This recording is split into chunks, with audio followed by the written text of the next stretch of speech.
जय हिंद दोस्तों, कैसे हैं आप। उम्मीद करते हैं अच्छे होंगे, परिवार के साथ खुश होंगे। दोस्तों, कैलाश मानसरोवर यात्रा 2025 हम आपको यहाँ वीडियो में पूरी जानकारी देने वाले हैं कि आप कैलाश मानसरोवर यात्रा करने वाले हैं तो सबसे पहले उसके लिए आवेदन आप कैसे करेंगे, क्या योग्यता रहेगी आपकी, किस प्रकार से चयन किया जाता है, कितना शुल्क यानी कि कितना खर्चा आपका आएगा, कौन से अधिकारी रहेंगे जिनसे हम संपर्क करें, और अक्सर पूछे जाने वाले प्रश्न, सुझाव और प्रश्न। तो ये संपूर्ण जानकारी आपको इस वीडियो में मिलने वाली है, यानी कि एकदम A to Z जानकारी हम आपको देने वाले हैं। तो वीडियो कंप्लीट पूरा जरूर देखें। तो चलिए सबसे पहले हम जान लेते हैं कि कैलाश मानसरोवर यात्रा के लिए जो आवेदन करना है उनसे पूर्व आपको क्या क्या तैयारी करके रखना है। तो योग्यता और यात्रा से संबंधित शर्तों का विवरण जानकारी ध्यान से पढ़ें यहाँ पे क्लिक करके। तो अभी हम पढ़ेंगे पूरी, और ये जो वो एक्रोवेट रीडर है आपके कंप्यूटर प्रणाली में होना चाहिए। और आवेदन करने के लिए शर्तें आप देख सकते हैं। आवेदक के पास साधारण भारतीय पासपोर्ट होना चाहिए, जो मतलब जिसकी एक्सपायरी डेट 6 महीने पहले, यानी कि एक्सपायरी डेट से 6 महीने पूर्व का होना चाहिए। अगर 6, 3, 4 का हुआ तो वो नहीं चल पाएगा। और यात्री स्वयं की जिम्मेदारी होगी आवेदन फार्म में भरी हुई सूचना जैसे कि नाम, बर्तनी, जन्म तिथि इत्यादि सभी पूर्ण और सही होना चाहिए। और यदि आपने आवेदन फॉर्म में कोई गलत जानकारी या अधूरी जानकारी भरी है तो आपको जो है यात्रा पर नहीं जाने दिया जाएगा। तो ये महत्वपूर्ण है, ये विशेष रूप से देख लें कि यात्रा का जो फॉर्म भरने वाले हैं तो उसमें सही और पूरी जानकारी भरी होना चाहिए, नहीं तो आप जो है यात्रा पर नहीं जा पाएंगे चयन होने के बाद भी। और आवेदकों को दोनों मार्गों में अपनी पसंद के अनुसार वरीयता देना अनिवार्य है, यानी कि ये मैंडेटरी है। यात्रियों को यात्रा के समापन स्थल का चयन भी अनिवार्य करना होगा। तो ये आप देख सकते हैं 2 मार्ग से ये यात्रा होती है। तो पहला मार्ग जो है लिपुलेख मार्ग है, यहाँ से धारचूला या दिल्ली से आपको ले जाया जाएगा। दूसरा है नाथुला, गंगटोक या दिल्ली से आपको ले जाया जाएगा। और यहाँ पर किसी भी प्रकार से कागजी आवेदन स्वीकार नहीं किए जाएंगे, यानी कि सारा काम आपको ऑनलाइन करना है, इसलिए हम आपको ऑनलाइन बता रहे हैं। ये आप देख सकते हैं कि ऑनलाइन आवेदन करने से पहले निम्नलिखित दस्तावेज तैयार रखें, यानी कि आप आवेदन करने वाले हैं ऑनलाइन तो उससे पहले ये तैयारी आपको करके रखना है।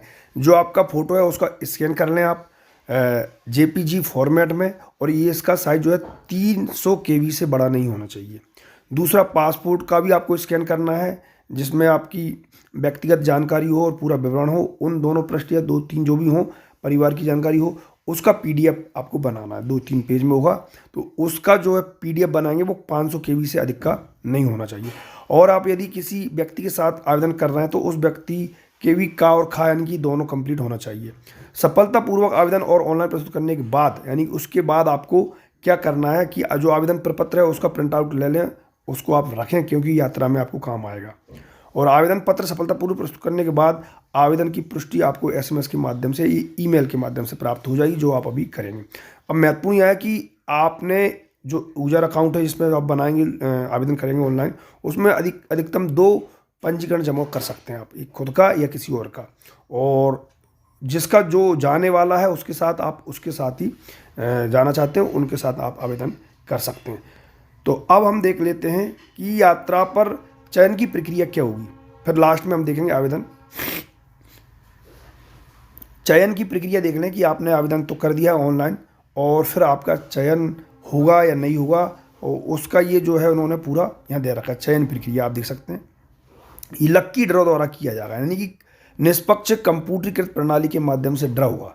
यानी कि आप जितने भी फॉर्म हैं जो लास्ट तारीख को वहाँ तक आ जाएंगे, उसमें फिर जो है कंप्यूटर द्वारा लक्की ड्रॉ निकाला जाएगा, और उसमें से ही जो है उनको पात्रता मिलेगी कि अब आप जा सकते हैं। तो उसके लिए जैसे कंप्यूटर ड्रा के पश्चात चुने गए आवेदक को पंजीकृत ईमेल, मोबाइल नंबर पर आपको सूचना दे दी जाएगी, और ये हेल्पलाइन नंबर आप है, यदि आपका चयन हो जाता तो ये हेल्पलाइन नंबर आप लिख के रखें, इसके माध्यम से आप आगे भी जानकारी प्राप्त कर सकते हैं। और ये सेवा शर्तें हैं, यानी कि शर्तें हैं, ये आप देख लें, आपको हम वेबसाइट बता देंगे, डिस्क्रिप्शन में उसकी लिंक भी डाल देंगे, वहाँ से आप जो है इन शर्तों को पढ़ सकते हैं और अच्छे से पढ़ें क्योंकि आप यात्रा पे जा रहे हैं, तो ये महत्वपूर्ण है। अब आप मान लीजिए आपका चयन हो गया, उसके बाद आपको क्या क्या दस्तावेज रखना है। चुने गए यात्रियों को यात्रा पर दिल्ली में आते समय निम्नलिखित दस्तावेजों को अपने साथ अनिवार्य रूप से लाना होगा। तो ये भारतीय पासपोर्ट वही 6 महीने पहले वैध का हो, रंगीन फोटो जो हमने आपको बताया था 6 प्रतियों में, क्षतिपूर्ति बॉन्ड, ये आपको 100 रुपये वाला या स्थानीय स्तर पर जो भी है वो आपको लाना पड़ेगा, क्योंकि इसमें बॉन्ड ये रहेगा, इसमें क्षतिपूर्ति का रहेगा। दूसरा है कि वचन पत्र आपको लेके आना होगा। मान लीजिए कोई आपात स्थिति वहाँ बनती है तो आपको हेलीकॉप्टर के द्वारा निकासी की जा सके। और अंतिम है सहमति पत्र। ये यदि आप यात्रा कर रहे हैं, कोई प्राकृतिक आपदा आती है, चीनी क्षेत्र में यदि आपकी मृत्यु हो जाती है तो आपका जो पार्थिव शरीर है उसका अंतिम संस्कार वहीं कर दिया जाएगा, तो उसका सहमति पत्र भी आपको भरना है, वो भी हम आपको दिखाएंगे। तो ये तो हो गए यानी कि यात्रा से पहले और यात्रा के बाद आवेदन करने की प्रक्रिया की शर्तें। अब हम देख लेते हैं शुल्क कि कितना शुल्क आपका, कितना खर्चा आपका आएगा। तो ये हम आपको बता दे रहे हैं, यहाँ आप देख सकते हैं, ये आप देख लें, ये नाथुला मार्ग से है और ये लिपुलेख मार्ग से। तो ये लिपुलेख मार्ग का खर्चा है और ये नाथुला मार्ग का। ये पूरा डिटेल से यहाँ दे रखा है कि कहाँ पे कितना क्या लगना है, तो इन सबको आपको जोड़ना है। जैसे कि यहाँ पे ये 5,000 हो जा रहा है, यहाँ पे 5,000, यहाँ पे 30,000 इसका हो रहा है कुमाऊं मंडल विकास निगम का, यहाँ पे कुछ नहीं है। तो ये आप देख लें, यहाँ पे कुछ नहीं है, टोटल 30,000 लग चुका है, यहाँ पे 20,000 और 14,000 ये लग रहा है। तो ये सारा आप कैलकुलेट करके रखें। तो दोस्तों आप ये दोनों मार्ग का खर्चा जोड़ सकते हैं, लिपुलेख मार्ग से और नाथुला मार्ग से, यानी कि आप जो है इसको जोड़ सकते हैं। इससे 5,000, 30,000 ऐसा करके सारी चीज़, यहाँ भी ये 5,000, 20,000, तो इनको सबको जोड़ेंगे तो लगभग 2 लाख से ऊपर ही खर्चा आने वाला है। तो ये सारी चीज़ यहाँ पे देख सकते हैं। ये 12वें नंबर पे $950 हैं और ये 990 यानी कि चीनी मुद्रा है। ये टोटल आपको करना है, इन सबका टोटल करेंगे तो आपका हम मोटा मोटा अंदाज़ा बता देते हैं, 2 लाख से 3 लाख, 3.25 लाख तक जाएगा। ये मोटा अंदाज़ा है, ये कंफर्म नहीं है। तो ये आप देख लें, जोड़ लें आप खुद ही, तो आपको पता चल जाएगा कि कितना मानसरोवर यात्रा पर खर्चा आने वाला है। और किसी भी चरण में भुगतान की गई जो भी राशि है वो प्रतिदेय नहीं होगी, यानी वापस नहीं की जाएगी। भुगतान की गई राशि को किसी भी अन्य व्यक्ति को हस्तांतरित भी नहीं किया जा सकता है। या आप नहीं जा रहे हैं तो आप सोचें कि वो राशि दूसरे के नाम से हो जाए, नहीं होगी। चीनी मुद्रा और अमेरिकी डॉलर के मूल में परिवर्तन के अनुसार भारतीय रुपये का व्यय बदल सकता है। यानी कि आप अभी मान लीजिए $85 चल रहा है, 86 हुआ है, 87 हुआ है, तो आपकी राशि बढ़ जाएगी। ऐसी ही चीनी मुद्रा में होगा, यानी कि ये आपको ध्यान रखना। ये हुआ खर्चा, शुल्क संरचना। अधिकारी से आप संपर्क करना चाहते हैं, यात्रा पर जा रहे हैं, उस समय आपका चयन हो गया, तो उन यात्री जो आप करेंगे, आपको अधिकारी से संपर्क आप कर सकते हैं। तो ये हुआ पंजीकरण। पंजीकरण में आप देख सकते हैं सचिव के समकक्ष या उससे ऊपर के पदाधिकारी के लिए आवेदन कर सकते हैं। और जो अधिकारी हैं वो यानी कि संपर्क अधिकारी आवेदन करें, ये हुआ। और ये एड्रेस दे रखा है पूरा। और उसके बाद पूछे जाने वाले प्रश्न और सुझाव प्रश्न हम बाद में देखेंगे। अब आप देख लेते हैं कि यात्रा पर जाने के लिए आवेदन आपको कैसे करना है। तो ये वेबसाइट पे जो हम आपको दे देंगे, आप आएंगे, नीचे आपको आना है, ये आप देख सकते हैं। आवेदन करने के लिए आपको, यदि आप नए उपयोगकर्ता हैं तो आपको सबसे पहले रजिस्टर्ड करना होगा। रजिस्टर्ड करेंगे आप, यानी कि आपका जो है आईडी और पासवर्ड बनाएंगे। और यदि आपके पास पहले से आईडी पासवर्ड है तो आप मौजूदा उपयोगकर्ता हैं तो लॉगिन करेंगे, आप आईडी पासवर्ड डाल के लॉगिन कर लेंगे। तो चलिए, मान लीजिए सब पहली बार जाते हैं तो नए होते हैं, तो इस पर हम क्लिक करते हैं, नए जो है रजिस्टर्ड करते हैं। मान लीजिए नए व्यक्ति हैं और पहली बार जा रहा है तो वो अपना बनाएगा। तो यहाँ पे बनना होगा, तो हम बनाना भी बता देंगे आपको। और यात्रा कब से शुरू हो रही है, वैसे मई और जून का महीना रहता है यात्रा में जाने का, तो उसी समय ये स्टार्ट होती है। तो अब देखते हैं। तो ये देख सकते हैं, अभी जब हमने आवेदन नए यूजर पर क्लिक किया तो ये लिखा आ रहा है कि कैलाश मानसरोवर यात्रा 2025 यात्रियों के लिए ऑनलाइन आवेदन जल्द ही उपलब्ध हो जाएगा। यानी कि अभी ये सुविधा नहीं है आवेदन करने की, अभी आवेदन नहीं किए जा रहे हैं कैलाश मानसरोवर यात्रा के लिए। जब भी ये शुरू होंगे तो हम आपको अपडेट दे देंगे। तो आप हमसे जुड़ें, सब्सक्राइब और बेल के आइकन को प्रेस करें ताकि आपको नोटिफिकेशन मिल जाएगा और आपको पता चल जाएगा कि यात्रा के आवेदन शुरू हो गए हैं। और आगे की जो भी प्रक्रिया होगी हम आपको बताते चलेंगे। तो ये आप देख सकते हैं, ये फॉर्म डाउनलोड करना कि जो वचन पत्र आपात स्थिति में मान ली वहाँ फंसते हैं तो हेलीकॉप्टर द्वारा कैसे निकासी हो जाएगी, ये इसका आवेदन यहाँ पे डाउनलोड कर इस पर क्लिक करके डाउनलोड कर सकते हैं। प्रमाणीकरण क्षतिपूर्ति बॉन्ड है और अंत्येष्टि सहमति पत्र है।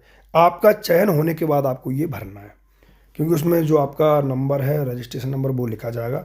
तो यहाँ पे क्लिक करके इनको डाउनलोड कर सकते हैं। जैसे मान लीजिए एक मैं बता देता हूँ, अंत्येष्टि सहमति पत्र, इस पर आपको क्लिक करना। जैसे हमने यहाँ पे क्लिक कर दिया, ये डाउनलोड हुआ है। डाउनलोड होने के बाद ये आप देख सकते हैं, आप उसको ओपन कर सकते हैं, उसका प्रिंट आउट लेके आपको उसको भरना है। ये आप देख सकते हैं, ये सहमति पत्र है। यदि आपको कुछ होता है वहाँ पे तो यहाँ पे अंत्येष्टि कर सकते हैं।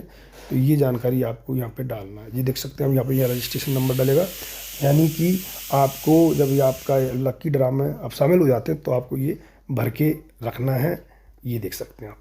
तो इस प्रकार से ये यहाँ पे 3 फॉर्म दे रखे हैं। एक वचन पत्र है निकासी द्वारा, निकासी के लिए प्रमाणीकरण क्षतिपूर्ति बॉन्ड का है, और तीसरा अंत्येष्टि का है। तो इस प्रकार से ये पूरा कंप्लीट हो गया। अब अक्सर पूछे जाने वाले प्रश्न देख लेते हैं कि मान लीजिए आप यात्रा पर जाने वाले हैं तो क्या क्या हुआ, क्या क्या नहीं हुआ। तो ये आपके मन में भी क्वेश्चन आएंगे, तो उनके उत्तर भी आप देख सकते हैं कि क्या PIO/OIC स्थिति वाले विदेशी कैलाश मानसरोवर यात्रा में भाग लेने के पात्र हैं। तो यहाँ देख सकते हैं उत्तर है कोई भी भारतीय नागरिक जिसके पास वैध पासपोर्ट हो और 1 वर्ष से 1 जनवरी को न्यूनतम, जिस वर्ष वो जा रहा है, 18 वर्ष और अधिकतम 70 साल का हो, वह यात्रा के लिए आवेदन करने का पात्र होगा। वैसे सॉरी, जो लोग विदेशी नागरिकता धारक हैं वे पात्र नहीं है, इसलिए ये नहीं होगा, यानी कि विदेशी व्यक्ति यात्रा नहीं कर सकता है। तो ये सारे क्वेश्चन जो आपके मन में आए, तो यहाँ से आप जो है इसको देख सकते हैं। एक महत्वपूर्ण प्रश्न और देख लें कि क्या कैलाश मानसरोवर यात्रा जो तीर्थयात्री है उनको कोई आर्थिक सहायता दी जाती है? तो नहीं। कुछ राज्य सरकार यात्रा खर्चे को सीमित करने के लिए अपने निवासियों को भिन्न भिन्न आर्थिक सहायता प्रदान करती हैं, लेकिन आपको कोई आर्थिक सहायता नहीं दी जाती। जैसे आपके राज्य में आपको मालूम कर लें कि आपकी राज्य सरकार क्या आपको कुछ मदद करेगी या नहीं।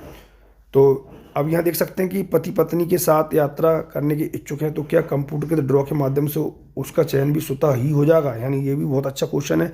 मान लो पति पत्नी दोनों जाने वाले हैं, दोनों ने आवेदन किया ऑनलाइन, अब पति का चयन लकी ड्रा में हुआ है, पत्नी का नहीं हुआ, तो क्या हुआ? तो यहाँ देख सकते हैं कंप्यूटरीकृत ड्रॉ में शामिल होने के लिए दोनों आवेदकों के ऑनलाइन आवेदन पूर्ण होने चाहिए, अन्यथा इसे अपूर्ण आवेदन माना जाएगा और अस्वीकार कर दिया जाएगा। तो सबसे पहले ये कि जो भी आप भर रहे हैं वो एकदम सेम, मतलब सारी चीज़ फिलअप करें, तो आपका चांसेस हैं और फिर आपको मिल सकता है चांस दोनों को जाने का। तो यहाँ इसका मतलब ये है। और ये भी काफ़ी क्वेश्चन है, तो जो आप हैं देख लें, काफ़ी वीडियो लंबा हो जाएगा दोस्तों, इसलिए हम वेबसाइट दे रहे हैं, वेबसाइट से आप ये कर सकते हैं। सुझाव और प्रश्न देख लेते हैं। और आपके जो भी प्रश्न हो आप नीचे कमेंट बॉक्स में लिख सकते हैं, और चाहे तो ये प्रश्न पूछे जाने वाले इसका PDF भी अपलोड करने की कोशिश करेंगे। अपलोड हो जाएगा तो आप वहाँ से देख सकते हैं। सुझाव और प्रश्न के लिए आपको ये जो है अपनी राय भेजने के लिए यहाँ पे आपको ये भरना हुआ, यानी कि श्रेणी का चयन करना हुआ। इसमें श्रेणी देखते हैं अभी ओपन हो रही कि नहीं। क्वेरी और सजेशन, यदि आप क्वेरी करना चाहते हैं, पूछताछ करना चाहते हैं तो यहाँ पर क्लिक करें। यदि आप सजेशन राय देना चाहते हैं तो यहाँ पर क्लिक करें। क्लिक करने के बाद आपको जो है पूरा नाम यहाँ पे आपको डालना है, email ID डालना है, मोबाइल नंबर डालना है, और जो भी आपकी राय है वो आप यहाँ पे लिख सकते हैं।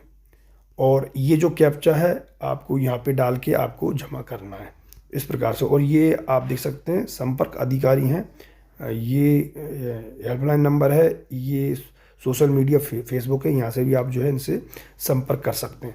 तो इस प्रकार से दोस्तों कैलाश मानसरोवर यात्रा पर जाने के पूर्व और यात्रा पर चयन होने पर क्या क्या दस्तावेज लगेंगे, कितना आपका यात्रा पर खर्चा आएगा, ये सारी जानकारी हमने यहाँ से प्राप्त कर ली है। लेकिन अभी ऑनलाइन आवेदन सबमिट नहीं हो रहे हैं, जैसे ही होंगे हम आपको सूचना दे देंगे। आपको ये जानकारी कैसी लगी कमेंट करके जरूर बताएं। दोस्तों आप जाना चाहते हैं या आपके दोस्त यार रिश्तेदार जाना चाहते हैं तो उन तक ये वीडियो जरूर शेयर करें ताकि उनको जानकारी मिल सके।